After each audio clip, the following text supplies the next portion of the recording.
அந்த பள்ளத்தாக்கு ஃபுல்லும் எலும்புகள் இருக்கு. அந்த பள்ளத்தாக்குல இவ்வளவு நாட்கள் இருந்த அந்த எலும்புகள் அந்த இடத்துல இப்போ நம்ம இருக்கிறோம் வைங்க. இப்போ நம்ம தான் எலும்புகள்னு வச்சுக்கோங்க. நம்ம எல்லாரும் எலும்பு. இப்போ இந்த இடத்துல அமைதியா இவ்வளவு நேரம் அமைதியா இருக்குது, நம்ம தான் பேசிக்கிட்டு இருக்கிறோம். ஆனா அந்த எலும்புகள் நிறைந்த அந்த பள்ளத்தாக்குல ஒரு காரியம் நடக்குது. திடீர்னு ஒரு இரைச்சல் உண்டாகுது. அப்போ அந்த எலும்புகளுக்கு ஒரு கன்ஃபியூஸ் உண்டாகி இருக்கும், ஒரு எண்ணங்கள் வந்திருக்கும். என்ன இவ்வளவு நாள் நல்லா தானே இருந்துச்சு, ஏன் இந்த இரைச்சல்? கேட்க முடியாத சத்தங்கள், கேட்க முடியாத வார்த்தைகள், ஒரு பெருவெள்ளத்து இரைச்சல் போல, ஒரு பெருங்காற்றின் இரைச்சல் போல. என்ன இது ரொம்ப ரொம்ப கன்ஃபியூஸா இருக்குது. என்ன பெருவெள்ளத்து இரைச்சல் போல, என்ன இது இரைச்சல்? எனக்கு இவ்வளவு நாள் நம்ம நல்லா தான் இருந்தோம், இவ்வளவு நாள் நம்ம குடும்பம் நல்லா தான் ரன் ஆயிட்டு இருந்துச்சு, இவ்வளவு நாள் நம்மளுடைய வாழ்க்கை நல்லா தான் போய் கொண்டு இருந்தது, ஏன் இந்த இரைச்சல்? ஏன் திடீர்னு என்னுடைய படகு அசை உண்டாகி கொண்டு இருக்கிறது? என்னுடைய வாழ்க்கையின் படகு அசை உண்டாகி கொண்டு இருக்கிறது? ஏன் சில கடல்கள், சில அலைகள், சில பெருங்காட்சிகள் நம்மளை அசை உண்டாகி கொண்டு இருக்கிறது என்று தெரியுமா? நீங்கள் ஒன்று புரிந்து கொள்ளணும். உங்களுக்கு வராத இரைச்சல்கள் உங்களுக்கு வருகிறது என்றால், சில அசைவுகள் உங்களுக்கு வருகிறது என்றால், சில வாக்குத்தத்தங்கள் நிறைவேற போகிறது என்று அர்த்தம். அல்லேலூயா! சில வாக்குத்தத்தங்கள் உங்களுக்கு நிறைவேற போகிறது. நான் சொல்லுகிறேன், அங்கே எலும்புகள் நிறைந்த பள்ளத்தாக்கிலே கர்த்தர் சொன்ன ஒரு வார்த்தை, நான் ஆவியை அனுப்புவேன், உயிரடைய பண்ணுவேன். ஆண்டவர் சொன்னாரு, நான் ஆவியை அனுப்புவேன், உயிரடைய பண்ணுவேன். ஆனா அங்க நடந்ததே வேற. ஒரு ஒரு இரைச்சல் உண்டாகி, சில கர்த்தர் உங்களை உயிரடைய பண்ணணும்னா, உங்க வாழ்க்கை மீண்டும் கட்டப்பட வேண்டும் என்றால் சில இரைச்சலை நாம் கேட்டுதான் ஆக வேண்டும். சிலர் நமக்கு விரோதமாய் பேசுகிறதை நாம் கேட்டுதான் ஆக வேண்டும். சிலர் நமக்கு விரோதமாய் எழும்புகிறதை நாம் பார்த்துதான் ஆக வேண்டும். நம்மளுடைய வாழ்க்கை அசைகிறதை நாம் பார்த்துதான் ஆக வேண்டும். சில பிரச்சனைகளை நாம் சந்தித்துதான் ஆக வேண்டும். அதான் சொல்றாரு, ஒருவன் என்னை பின்தொடர, எனக்கு பின்னாடி வர விரும்புனா தன் சிலுவையை எடுத்துக்கொண்டு என் பின்னாடி அவன் வரணும். சில பிரச்சனைகளை நம்ம பார்த்துதான் ஆகணும். சில இரைச்சலை நம்ம கேட்டுதான் ஆகணும். அப்படிப்பட்ட இரைச்சல் கேட்டுச்சுன்னா, அப்படிப்பட்ட அசைவுகள் உண்டுச்சுன்னா, அடுத்ததாக என்ன நடக்கும்னா, கர்த்தர் நமக்கு சொன்ன வாக்குத்தத்தங்கள் நிறைவேற ஆரம்பிக்கும். அல்லேலூயா! எடுத்த உடனே நமக்கு வாக்குத்தத்தம் நிறைவேறாது. சில இரைச்சல்கள் உண்டாகும். சிலர் நமக்கு விரோதமாய் எழும்புவார்கள். ஏன் அவங்க நமக்கு விரோதமாய் எழும்புறாங்கன்னு தெரியாது. எதற்கு நம்மளை குறித்து குற்றம் சாட்டுகிறாள் என்று தெரியாது. ஆனால் ஒன்று தெரியும், வாக்குத்தத்தம் மிகவும் சமீபத்தில் இருக்கிறது. நமக்கு கர்த்தர் சொன்ன வாக்குத்தத்தம் மிகவும் சமீபத்தில் இருக்கிறது. கொஞ்ச நேரம் கண்களை மூடி தேவனை நோக்கி ஸ்தோத்திர செலுத்த தொடங்குங்க. கொஞ்ச நேரமாக பேச தொடங்குங்க. ஓ, இதுதான் விஷயமா? சிலர் உங்களுக்கு விரோதமா எழும்புறாங்க, எதற்கு தெரியுமா? ஒரு சிலர் உங்களுக்கு விரோதமாய் பேசுகிறார்கள், எதற்கு தெரியுமா? சில உறவுகள் உங்களிடத்தில் வந்து பேசுகிறார்களே, எதற்கு தெரியுமா? கர்த்தர் உங்களுக்கு குறித்ததை நிறைவேற்றுகிற காலம் வந்தது. கர்த்தர் உங்களுக்கு குறித்த நேரம் வந்தது. ஒரு சீசன், இந்த சீசன் வந்தது, இந்த காலம் வந்தது. கர்த்தர் மீண்டுமாய் சொல்லுகிறார், உங்களுக்கு குறித்த அந்த காலம் வந்தது, அந்த காலம் வந்தது. இதற்கு முன்னாடி உங்ககிட்ட வந்து சொன்னவங்க ஏன் இப்போ வந்து சொல்லணும்? ஏன் இப்போ வந்து சொல்லணும்? நீ என்னத்தை கண்டனு ஏன் இப்போ வந்து சொல்லணும்? காரணம் என்ன தெரியுமா? கர்த்தர் உங்களுக்கு வைத்திருக்கிற வாக்குத்தத்தங்கள் மிக சமீபத்தில் வந்து விட்டது. உங்களுக்கு கர்த்தர் குறித்த காரியம் மிக சமீபத்தில் வந்து விட்டது. ஏன் உங்களுக்கு விரோதமாய் அநேகர் எழும்புகிறார்கள் தெரியுமா? காரணம், கர்த்தர் உங்களிடத்தில் வாக்குத்தத்தம் பண்ணினதை அவர் நிறைவேற்ற போகிறார். உங்களை அவர் உயிரடைய பண்ண போகிறார். கொஞ்ச நேரம் 2 நிமிடம் ஆவியில நிரம்பி கர்த்தர் பேசிக்கொண்டு இருக்கிறார். ஆவியானவர் பேசிக்கொண்டு இருக்கிறார். அவர் சொல்லுகிறார், நான் உயிரடைய பண்ண போகிறேன். தேவ பிள்ளையே, உன் வாழ்க்கை இனி மரித்து போன நிலைமையில் அல்ல. கர்த்தர் மீண்டும் கட்ட போகிறார். மீண்டுமாய் உயிரடைய பண்ண போகிறார். சோர்ந்து போகாதீங்க. நல்ல கரங்களை தட்டி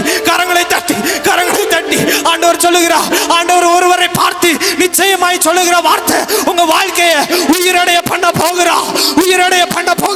என் ஆவியில ஏவப்படுகிறேன். ஆண்டவர் சொல்லுகிறாரு, நான் உயிரடைய பண்ண போகிறேன். உங்க வாழ்க்கை பழைய நிலைமையில் இருப்பது அல்ல. மீண்டும் கர்த்தர் உங்களை கையில் எடுத்து விழுந்து போன தாவீதின் கூடாரத்தை மீண்டும் எடுப்பித்து அதை அவர் கட்ட போகிறார்.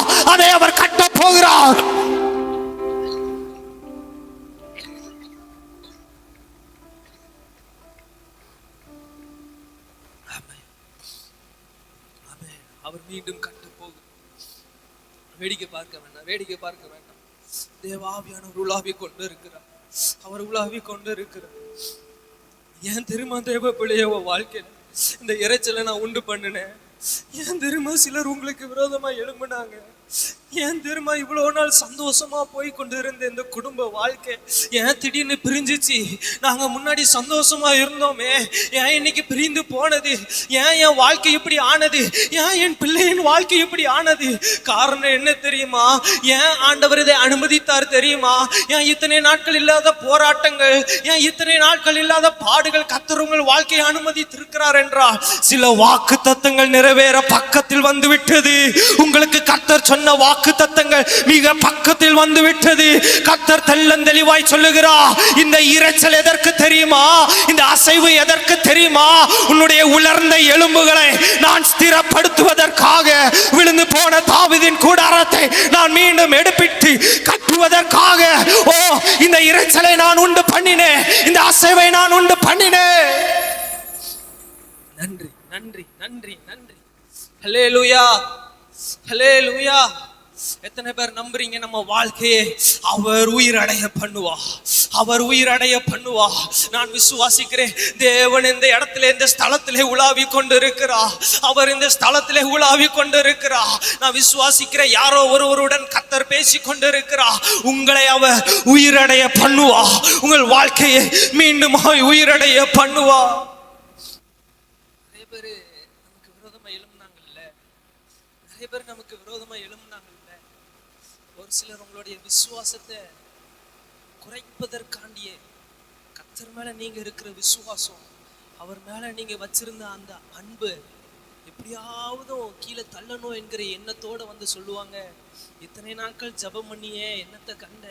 இத்தனை நாட்கள் நீ வேதத்தை வாசிச்சியே, இத்தனை நாட்கள் தேவன் தேவன் என்று நீ அலைந்தாயே, இயேசு இயேசு என்று வேதத்தை தூக்கினாயே, என்னத்தை நீ என்ன அற்புதத்தை கண்ட?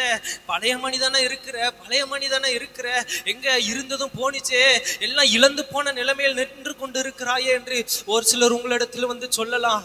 ஆனா நீங்க சொல்லணும், என் கர்த்தர் ஜீவன் உள்ளவர், என் கர்த்தர் ஜீவன் உள்ளவர். அவர் வாக்குத்தத்தம் பண்ணிட்டாருன்னு வைங்களேன், நிச்சயம் நம்ம வாழ்க்கையில அவர் நிறைவேற்றி முடிக்க அவர் போதுமானவர்.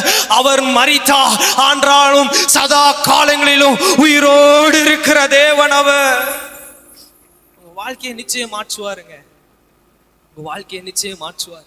எத்தனை பேர் விசுவாசிக்கிறீங்க நம் கர்த்தர் நம்மளை உயிரடைய பண்ணுவா? ஹல்லேலூயா. பக்கத்துல கையை பிடிச்சு சொல்லுங்க, நல்ல விசுவாசத்தோடு சொல்லுங்க, உங்க வாழ்க்கைய அவ உயிரடைய பண்ணுவா. ஆமென். 6வது வசனத்துல நம்ம வாசிக்கிறோம், நான் உங்கள் மேல் நரம்புகளை சேர்த்து உங்கள் மேல் மாம்சத்தை உண்டாக்கி உங்களை தோலினால் மூடி உங்களில் ஆவியை கட்டளையிடுவேன், அப்பொழுது நீங்கள் உயிரடைவீர்கள். நான் ஏதோ என்னுடைய சிந்தனையில இருந்து நான் பேசல. நான் ஜெபம் பண்ணி கொண்டு இருக்கும் பொழுது எனக்குள்ளாக ஆவியானவர் தூண்டின ஒவ்வொரு காரியங்கள், 3க்கும் ஒவ்வொரு அர்த்தங்கள் உண்டு. நரம்புகள், மாம்சம், அப்புறம் தோல். எனக்கு ஆவியானவர் பேசினது போல நான் பேசுகிறேன். நரம்பு முக்கியமா, நரம்பு என்ன காரியத்தை செய்யும்? இப்போ வந்து ஓப்பன் டாக், எல்லாருமே பேசணும். இப்போ வந்து நான் மட்டும் பேசுறது இல்லை, நீங்களும் பேசணும். நரம்பு எந்த காரியத்துக்கு யூஸ்ஃபுல்லா இருக்கும்? நரம்பு எதற்கு யூஸ்ஃபுல்? ரத்த ஓட்டம். வேற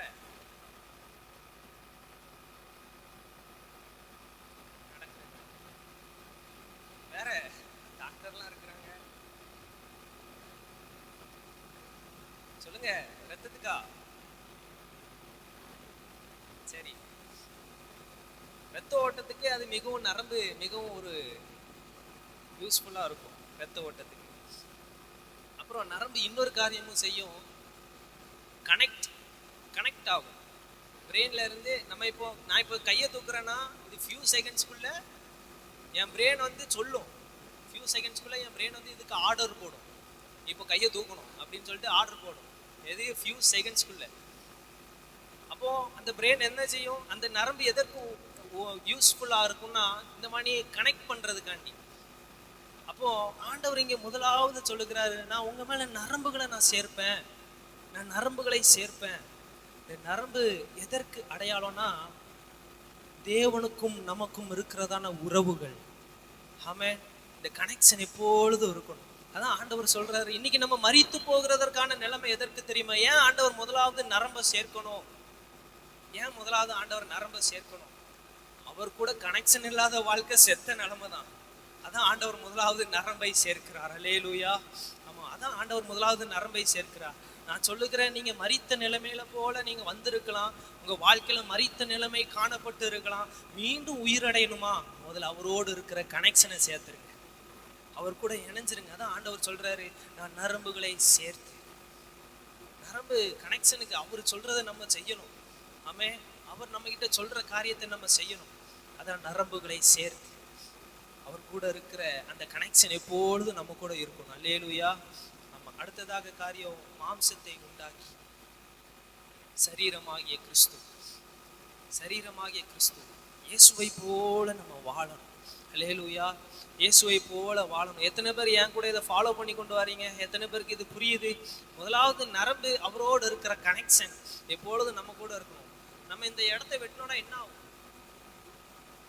என்ன ஆகும்? இந்த இடத்த வெட்டினா ரத்தம் வரும்.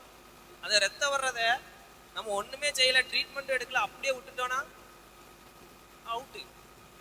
அவ்வளவுதான், அவுட்டு மனுஷன். அப்போ என்ன அர்த்தம்? ஒரு சில நேரங்கள்ல அவருக்கும் நமக்கும் இருக்கிற கனெக்ஷன் கட்ட ஆகலாம். ஒருவேளை நம்ம பின்மாற்றத்துக்குள்ள போயிட்டு நம்ம வரலாம். ஆனா மீண்டுமாய் அதை நம்ம சேர்த்து கொள்ளணும். அல்லேலூயா. மீண்டுமா அந்த கனெக்ஷனை நம்ம சேர்த்து கொள்ளணும். அந்த கனெக்ஷன் இல்லைன்னா என்ன ஆகும்?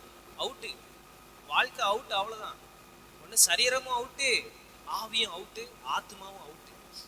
ஆக மொத்தம் உயிர் இல்லாத சடலமா தான் நம்ம சுத்திட்டு இருப்போம். அடுத்தவங்களுக்கு பிரோஜனம் இல்லாம சுத்திட்டு இருப்போம். அப்போ அவருக்குள்ள இருக்கிற அந்த கனெக்ஷன் நமக்கு எப்பொழுதுமே நம்மளுக்கு இருக்கணும். ரெண்டாவது, கிறிஸ்து. இந்த கிறிஸ்துவாகிய இயேசு கிறிஸ்து, அவரை போல நம்ம வாழணும். அல்லேலூயா. முதலாவது நம்ம அவர்கிட்ட நம்ம கனெக்ஷன் வைக்கிறோம், அவரோடு நம்ம கனெக்ஷன் வைக்கிறோம். அதோடு முடிந்து விடக்கூடாது. அவருடைய அடிச்சுவடுகளை நாமும் பின்பற்ற வேண்டும். அவருடைய அடிச்சுவடுகளை நாமும் பின்பற்ற வேண்டும். இயேசு கிறிஸ்து எப்படி சுற்றி தெரிந்தாராம்? நன்மை செய்கிறவராக, நன்மை செய்கிறவராக சுற்றி தெரிந்தார்.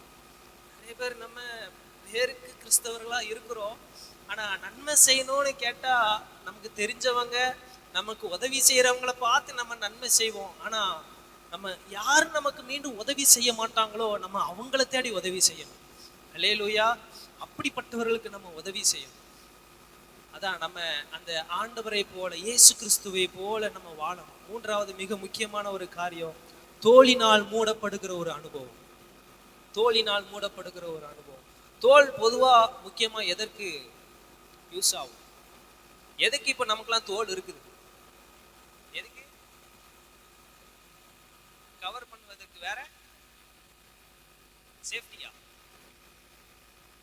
சரி, தோல் எதற்கு நமக்கு யூஸ்ஃபுல்லா இருக்குது? கரெக்ட் தான், நம்ம அதுதான். ஆனா முக்கியமான ஒரு காரியம் எதுக்குன்னா, நம்ம இப்போ இங்க நமக்கு வெட்டுக்காயம் வந்துட்டுனா முதல்ல என்ன செய்வாங்கன்னா, ஒண்ணு ஏதாவது மருந்து போடுவாங்க, இல்லாட்டி மேல பேண்டேஜ் ஒட்டுவாங்க. புரியுதா? பேண்டேஜ் ஒட்டுவாங்க. எதுக்கு பேண்டேஜ் ஒட்டணும்? பாக்டீரியா இல்ல ஏதாவது ஒரு கிருமி அந்த புண்ணுக்குள்ள போய் உள்ள உள்ளதை சேதமாக்கிட கூடாது. புரியுதா? உள்ள உள்ளதை சேதமாக்கிட கூடாது. அதனால இந்த தோல் நமக்கு கொடுக்கப்பட்டு இருக்குது. புரியுதா? இந்த தோல் எதற்கு கொடுக்கப்பட்டு இருக்கிறது? உள்ள உள்ளது எதுவும் சேதமாகிற கூடாது. அதான் ஆண்டவர் சொல்றாரு, நான் தோலினால் மூடுவேன். ஆமே, தோலினால் மூடுவேன். அவருடைய சிறகினால், அவருடைய நிழலினால், அவருடைய கரத்தின் கிரியையினால், அவருடைய கரத்துக்குள்ளாக நம்ம எப்பொழுது அடங்கி இருக்கணும். எத்தனை பேர் நம்புறீங்க? அவருடைய கரத்துக்குள்ளாக நம்ம அடங்கி கொண்டே இருக்கணும். அதான் தோலினால் மூடுகிற ஒரு அனுபவம். அப்போ நம்ம தோலினால் மூடப்படலைன்னா என்ன ஆகும் தெரியுமா? கெட்சிக்கிற சிங்கம் போல சாத்தான் எவனை விழுங்கலாமோ என்று சுற்றி திரிந்து கொண்டு இருக்கிறான். பெரிய விஷக்கிருமியே அவன் தான். அவன் எப்படி நம்மளை விழுங்கலாமோ என்று சுற்றி திரிந்து கொண்டு இருக்கிறான். முதலாவது பாக்டீரியா உள்ள போயிட்டுனா மாம்சத்தை சேதமாக்கும். என்னதை சேதமாக்கும்? மாம்சம்னா என்னதை பார்த்தோம்? கிறிஸ்துவை போல வாழுகிறது. இது முதலாவது நம்மளை விட்டு போயிடும். அடுத்து நரம்புகளை சேதப்படுத்தும். என்னது? அவரோடு இருக்கிற கனெக்ஷனை சேதப்படுத்தி விடும். அப்போ நம்ம என்ன செய்யணும்? முதலாவது தோலினால் மூடப்படுகிற ஒரு அனுபவம் நமக்கு வேணும். அல்லேலூயா. தோலினால் மூடப்படுகிற ஒரு அனுபவம். ஆனா இதோடைய பெரிய காரியம் என்னன்னா, 8வது வசனத்தை வாசிங்களேன். நான் பார்த்து கொண்டிருக்கிறேன், இதோ அவைகள் மேல் நரம்புகளும் மாம்சமும் உண்டாயிற்று. மேற்புறம் எங்கும் தோலினால் மூடப்பட்டது. அவைகளில் ஆவி இல்லாதிருந்தது. நிறைய பேர் இப்படிதான் நம்ம சுத்திட்டு இருக்கோம். நரம்பு இருக்குது, மாம்சம் இருக்குது, தோலினால் மூடப்பட்டு இருக்கிறோம், அவரோட கனெக்ஷன் இருக்குது, இயேசுவை போல வாழுறோம். அப்புறம் தோலினால் மூடப்பட்ட அனுபவம், அவருடைய கரத்துக்குள்ளேயே அடங்கி இருக்கிறோம். ஆனா என்னது இல்லை? ஆவி இல்லை. பரிசுத்த ஆவி நமக்குள்ள இல்லை. தேவ ஆவியானவருடைய செயல்பாடு நமக்குள்ள இல்லை. அவர் ஒரு காரியத்தை சொல்லுவார், நீ இந்த இடத்துக்கு போ, அங்க போகணும். இந்த இடத்துக்கு போகாத சொல்லுவார், அந்த இடத்துக்கு நம்ம போக கூடாது. அப்போ ஆவியானவர் சொல்லுகிறபடி நம்ம கேட்கணும். காதுள்ளவன் கேட்க கடவன் என்று வசனம் சொல்லி இருக்கிறதே. அப்போ அழகா சொல்லப்பட்டு இருக்கிறது. சிலர் ஆவி இல்லாதது போல சுற்றி திரிந்து கொண்டு இருக்கிறாங்க. நிறைய காரியம் இருக்குது, நரம்பு இருக்குது, மாம்சம் இருக்குது, தோல் இருக்குது, ஆனா அவங்களுக்குள்ள ஆவி இல்லை. நான் சொல்லுவேன், நாங்க சமீபத்துல யூத் மீட்டிங்ல ஆவியானவரை பற்றி அவருடைய பிரசனத்தை குறித்து நம்ம பேசி கொண்டு இருக்கோம். நாங்க மிகவும் முக்கியமானவர் ஆவியானவர். அல்லேலூயா. அவர் இல்லாத ஸ்டேஜோ, அவர் இல்லாத மைக்கோ, அவர் இல்லாத எந்த ஒரு காரியம் செஞ்சாலுமே அது வேஸ்ட் தான். அவர் இல்லாத எந்த ஒரு காரியம் செஞ்சாலும், பிரசனம் இல்லாத ஒரு பாடல் வேஸ்ட் தான். என்னைய கேட்டா தேவ மகிமை இல்லாத பாடல் வேஸ்ட் தான். தேவ பிரசனம் இல்லாத செய்திகள் வேஸ்ட் தான். என்னைய கேட்டா ஆண்டவருடைய பிரசனம் கிரியை செய்து கொண்டே இருக்கணும். நம்ம வாழ்க்கையில எப்பொழுதும் ஆவியானவர் நின்று கொண்டே இருக்கணும். அவர் சமூகம் நமக்கு முன்பாக சென்று கொண்டே இருக்கணும். எத்தனை பேர் நம்புறீங்க? அவர் இல்லாம நம்மளால ஒன்றும் செய்ய முடியாது. அவர் இல்லாம நம்மளால ஒன்றும் செய்ய முடியாது. அவர் மிகவும் முக்கியமானவர் ஆவியானவர். அப்போ ஆவியானவர் உங்களுக்குள்ள வரும்பொழுதுதான் நீங்க உயிரடைய முடியும். அல்லேலூயா. நீங்கள் உயிரடைய வேண்டும் என்றால் ஆவியானவரை பெற்றுக்கொள்ள வேண்டும். அவர் சொல்லுகிறபடி நீங்கள் நடக்க வேண்டும். இவ்வளோ காரியத்தை கடைபிடிக்கணும். ஆனா நான் கடைசியா ஒரு காரியத்தை சொல்லி நான் முடிக்கிறேன். லூக்கா 8வது அதிகாரம், மிகவும் சிம்பிளா, ரொம்ப சிம்பிளா ஆண்டவர் உங்களை பார்த்து சொல்லுகிற ஒரு காரியம். மெயினான காரியமே இதுதான் நான் எடுத்துட்டு வந்தேன். ஆனா முதல்ல ஸ்டார்டிங்ல இருந்து ஏதோ ஆவியானவர் சொல்லுகிறது போல நான் பேசி கொண்டு இருக்கிறேன். ஆனா நான் இதை தான் நான் உங்ககிட்ட பேசணும்னு சொல்லி எடுத்துட்டு வந்தேன். லூக்கா 8வது அதிகாரம் அதனுடைய 50வது வசனத்துல இருந்து வாசிப்போம். இயேசு அதை கேட்டு, ஆமென், பயப்படாதே, விசுவாசம் உள்ளவனாயிரு, ஆமென், அப்பொழுது அவன் ரட்சிக்கப்படுவான் என்றார். அவர் வீட்டில் வந்தபோது பேதுருவையும் யாக்கோபையும் யோவானையும் பெண்ணின் தகப்பனையும் தாயையும் தவிர வேறொருவரையும் உள்ளே வர விட்டார். ஆண்டவர் ஒரு காரியத்தை சொல்லுகிறார். எவிரு என்கிற ஒரு ஜப ஆலய தலைவன் ஒருவன் இருந்தான்.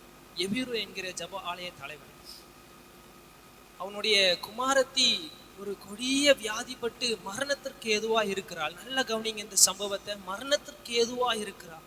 இப்போ இந்த ஜப ஆலய தலைவனுக்கு ஒரு எண்ணம் வருகிறது, இயேசுவினிடத்தில் போனால் எனக்கு அற்புதம் கிடைக்கும்.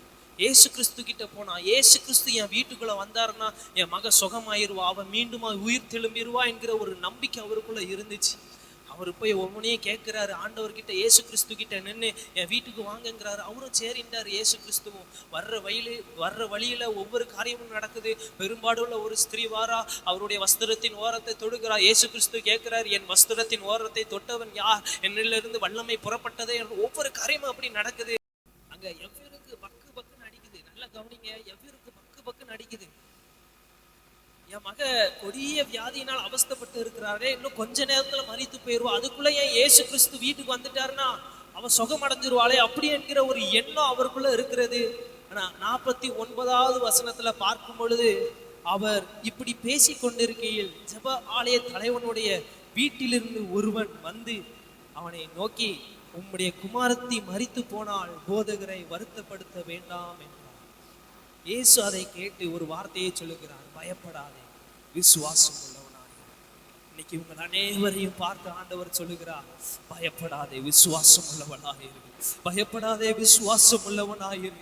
ஆண்டவர் உங்களை பார்த்து சொல்லுகிறார், ஐயோ மரித்து போனதே, ஐயோ மரித்து போனதே என்று எண்ணிக்கொண்டு நீங்க வந்திருக்கிறீங்க. ஆனா ஆண்டவர் உங்களை பார்த்து சொல்லுகிறாரு, பயப்படாத, விசுவாசம் உள்ளவளாயிரு, பயப்படாத, விசுவாசம் உள்ளவளாயிரு, பயப்படாத, விசுவாசம் உள்ளவளாயிரு. அவள் மரித்தாலும் அவளை உயிர்ப்பிக்கிற தேவன் நான் உன்னோடு கூட வருகிறேன் என்று கர்த்தர் கர்த்தர் சொல்லுகிறார், இந்த இடத்துல நீங்க மரித்து போன நிலைமையில் வந்திருப்பீர்களானா, உங்கள் சூழ்நிலை மரித்து போன நிலைமையில் வந்திருப்பீர்களானா, கர்த்தர் சொல்லுகிறார், நீங்கள் மீண்டும் போகும் பொழுது கர்த்தர் உங்களை உயிரடைய பண்ண போகிறார், உங்கள் வாழ்க்கையை உயிரடைய பண்ண போகிறார். ஆண்டவர் கரெக்டா சொல்றாரு, பயப்படாதே, நீ விசுவாசம் உள்ளவனாயிரு, விசுவாசம் உள்ளவனாயிரு, விசுவாசம் உள்ளவனாயிரு, விசுவாசம் உள்ளவனாயிரு. நான் காரியத்தை மாறுதலாய் முடிய பண்ணுகிற தேவன். ஆமென். ஆண்டவர் அழகாய் சொல்லுகிறார். ஆண்டவர் இங்கே உள்ள அநேகரை பார்த்து சொல்லுகிற காரியம், பயப்படாதே. சொல்லுங்க, பயப்படாதே. பக்கத்துல உள்ளவங்க கரத்தை பிடிச்சு சொல்லுங்க, பயப்படாதே, விசுவாசம் உள்ளவர்களாயிருங்க. நம்ம உயிர் அடையணும்னா பயப்படக்கூடாது. அல்லேலூயா.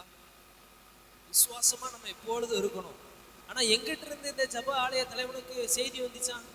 அவனுடைய வீட்டிலிருந்து. நல்லா வாசிங்க 49வது வசனத்துல, ஜப ஆலய தலைவனுடைய வீட்டிலிருந்து ஒருவன் வந்து, சிலர் நம்ம குடும்பத்துல இருந்தே வருவாங்க, ஒரு சிலர் நம்முடைய உறவுகளிடத்துல இருந்தே நம்ம வருவாங்க. நம்ம நேசிச்சவங்க நம்ம பக்கத்து வீட்டுக்காரங்களே வந்து சொல்லுவாங்க, வேண்டாம் நீ ஜபம் பண்ணி என்ன பிரயோஜனம், அவ்வளவுதான், முடிஞ்சிச்சே, எல்லாம் முடிஞ்சிச்சு, இதுக்கப்புறம் எதுவும் வாய்க்க போறதல்ல, இதுக்கப்புறம் உயிரடைய போவதல்ல, போதகரை நீ வருத்தப்படுத்தாத, அவரை நீ கூப்பிடாத, நீ ஜபம் பண்ணி வேஸ்ட் நிறைய பேர் சொல்லுவாங்க. எங்கிட்ட இருந்து? நம்ம குடும்பத்துல இருந்து, நம்ம வீட்டுல இருந்தே வந்து சொல்லுவாங்க. ஆனா நீங்க சொல்லணும், என் கர்த்தர் உயிரடைய பண்ண அவர் போதுமானவர், என் கர்த்தர் உயிரடைய பண்ண போதுமானவர், அவர் மரித்தாலும் சதா காலங்களிலும் அவர் உயிரோடு இருக்கிறார், அவர் உயிரோடு இருக்கிறார். விசுவாசிக்கிறவர்கள் மாத்திரம் நல்ல கரங்களை தட்டி தேவனை மகிமைப்படுத்துவோம். ஆமென். நம்ம ஒரு காரியத்தை பார்க்கிறோம். ஆண்டவர் முதல் காரியத்தை சொல்லுகிறார், பயப்படாத, விசுவாசம் உள்ளவனா. நமக்கு நிறைய நேரத்துல இந்த விசுவாசம் தான் நமக்கு டவுன் ஆயிட்டே போய்கொண்டே இருக்கும். எங்க இதுக்கப்புறம் என்ன நடக்க போகுது, என் வாழ்க்கை பாதி வாழ்க்கை முடிஞ்சிருச்சு, இதுக்கப்புறம் நான் அதை பார்த்தேன் என்ன, பார்க்காம போனா என்ன, அவ்வளவுதான், முடிந்தது, எல்லாம் முடிந்தது.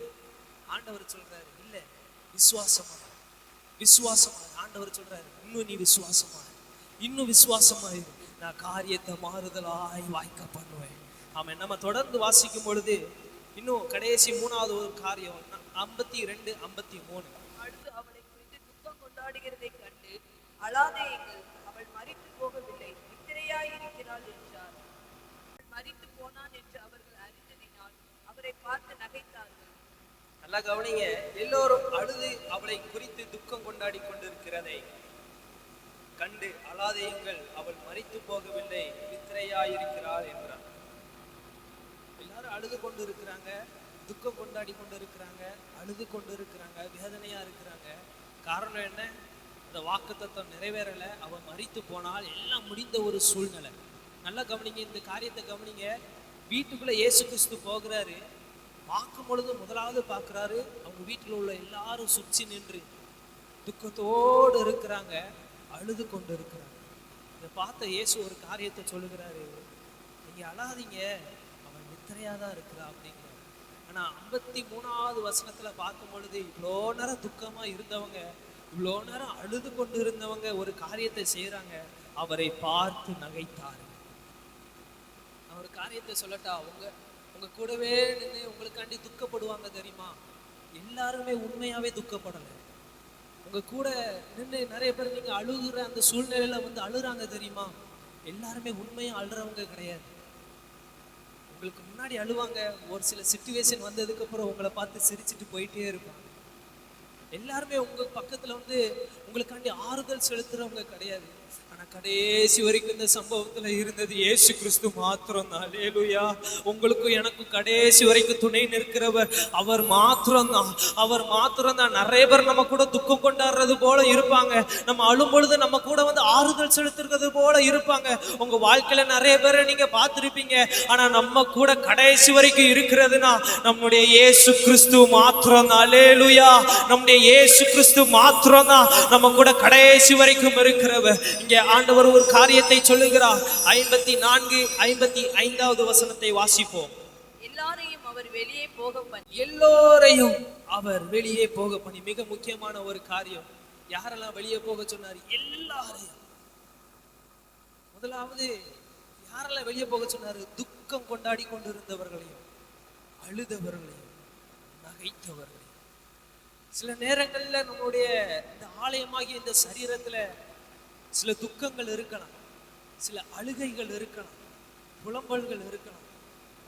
ஆண்டவரே முடிஞ்சிச்சு ஆண்டவரே, இதுக்கப்புறம் நடந்த என்ன நடக்கலன்னு, இந்த வாக்குத்தத்தம் நிறைவேறாமல் போனால் என்ன, அவ்வளவுதான், மரித்த நிலைமை முடிந்தது.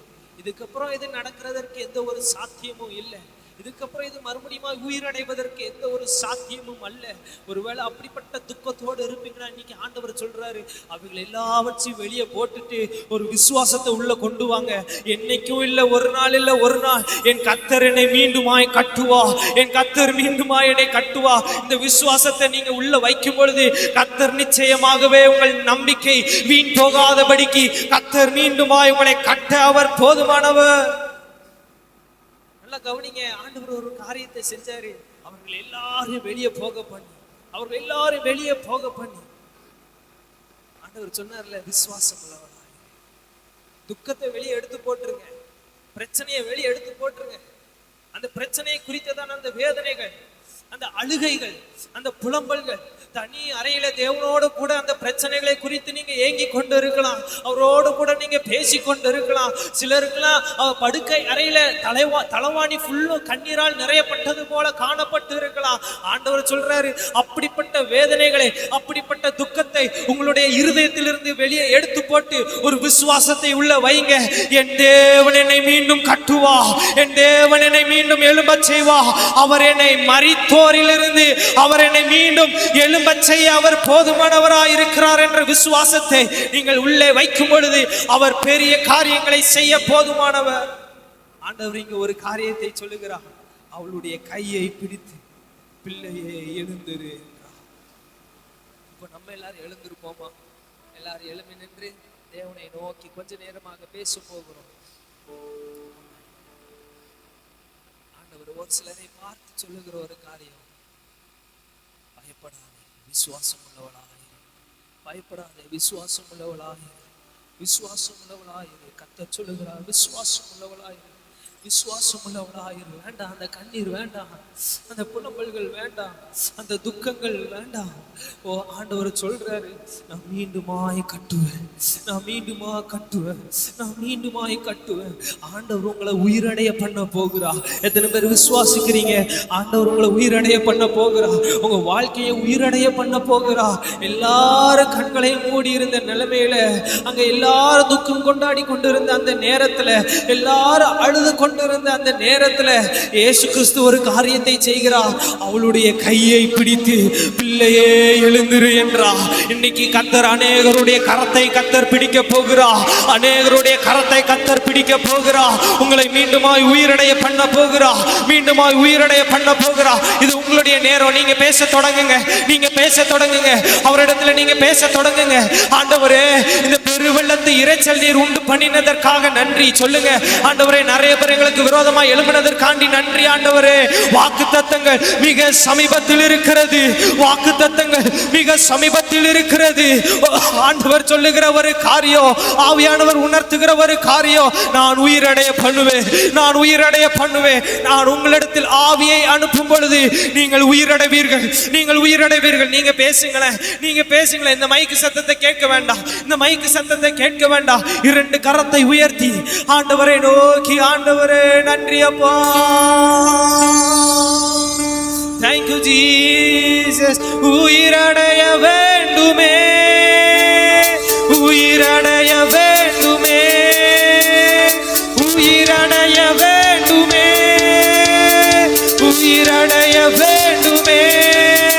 உங்கள் உயிர் தருந்த வல்லமை வேண்டுமே, உங்கள் உயிர் தருந்த வல்லமை வேண்டுமே, உங்கள் உயிர் தருந்த வல்லமை வேண்டுமே, உங்கள் உயிர் தருந்த வல்லமை வேண்டுமே. உங்க ஆவிய அனுப்புங்க, என்ன உயிரடைய செய்யுங்க. உங்க ஆவிய அனுப்புங்க, என்ன உயிரடைய செய்யுங்க. உங்கள் உயிர் தருந்த வல்லமை வேண்டுமே, உங்கள் உயிர் தருந்த வல்லமை வேண்டுமே. உயிரடைய, உயிரடைய வேண்டுமே,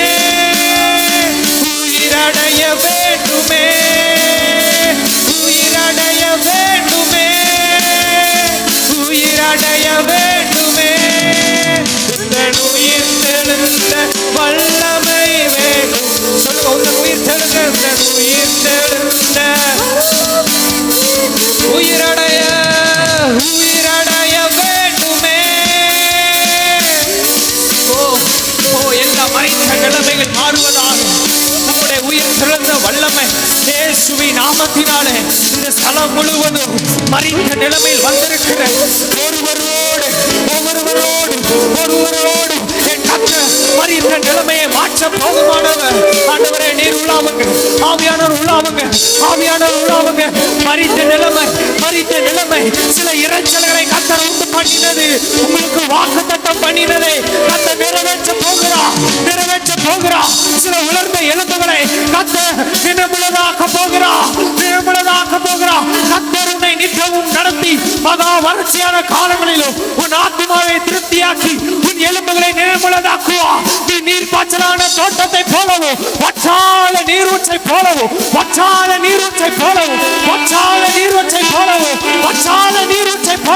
பெற்றுக்கொள்ள ஆயத்தமுள்ளவர்கள் பெற்றுக்கொள்ள தொடங்குங்க.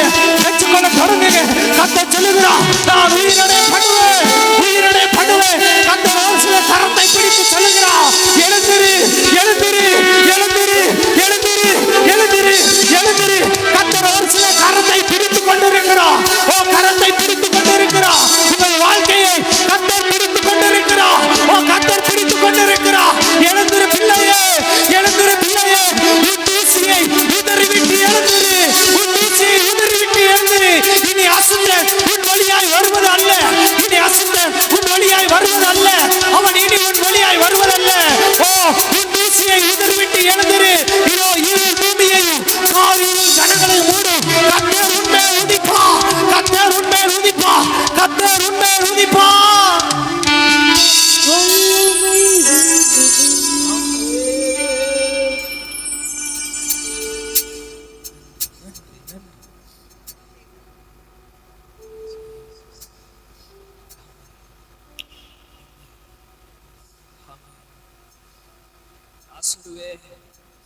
லாசருவே, கல்லறை பூட்டப்பட்டது உண்மைதான். உங்க கல்லறை பூட்டப்பட்டது உண்மைதான். உங்க வாழ்க்கை பூட்டப்பட்டது உண்மைதான். அந்த மரித்த நிலைமை உண்மைதான். ஆனா லாசருவே வெளியே வா என்று சொல்லுகிற அந்த சத்தம் உங்களோடு கூட பேசிக் கொண்டிருக்கிறது. இத்தனை நாட்கள் மூடப்பட்ட அந்த கல்லறையின் கல்லை கர்த்தர் புரட்டி தள்ள அவர் போதுமானவர். கர்த்தர் புரட்டி போட்டு தள்ளி கொண்டிருக்கிறார். அந்த புரட்டப்படாத அந்த கல்லை கர்த்தர் புரட்டி போட்டு கொண்டிருக்கிறார். ஒரு சத்தம் உண்டாகிறது, லாசருவே வெளியே வா. கர்த்தர் சொல்லுகிறார், உங்கள் போராட்டத்திலிருந்து கர்த்தர் உங்களை வெளியே கொண்டு வர போகிறார். ஒரு சிலர் மீது அப்படிப்பட்ட ஒரு அபிஷேகம். இனி மரித்த நிலைமை அல்ல, இனி உங்கள் வாழ்க்கை மரித்த நிலைமை அல்ல. மீண்டும் கட்டுகிற தேவன். ஓ ராகா தூராமோ சந்தரா, ஓ ரிபாகா தாரா. ஒரு ரெண்டு நிமிடம்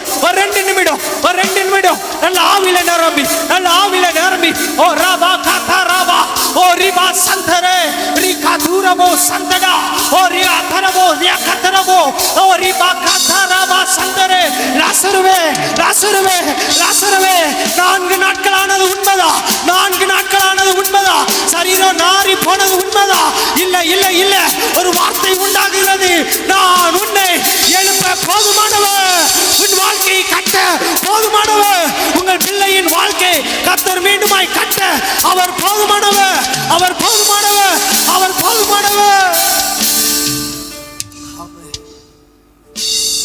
அப்பா உங்க நாமம் மகிமைப்படுவதா.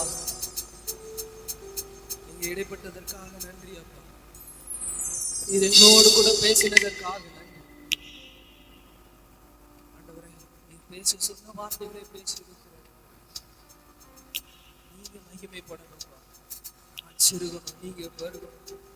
அநேகரை என் கர்த்தர் நீர் உயிரடைய பண்ணினதற்காக நன்றி சொல்லுங்க. ஆண்டவரே, எங்கள் வாழ்க்கையை நீர் உயிரடைய பண்ணினதற்காக நன்றி ஆண்டவரே.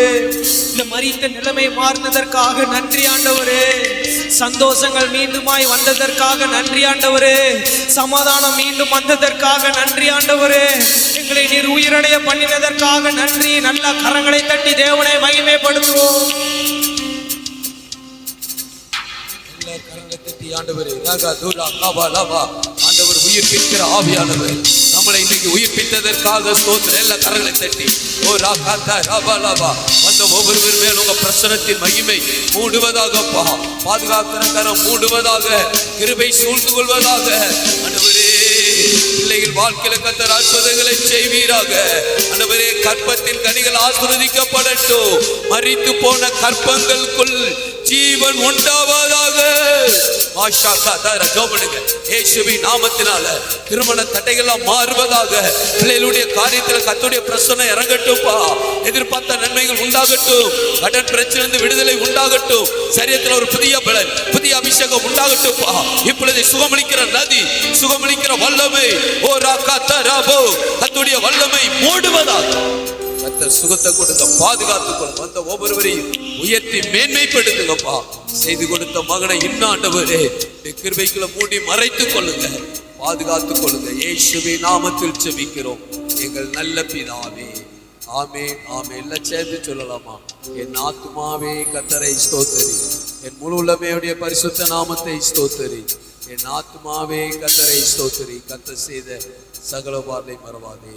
ஆமென். அல்லேலூயா, அல்லேலூயா, அல்லேலூயா. God bless you. கர்த்தர் உங்களை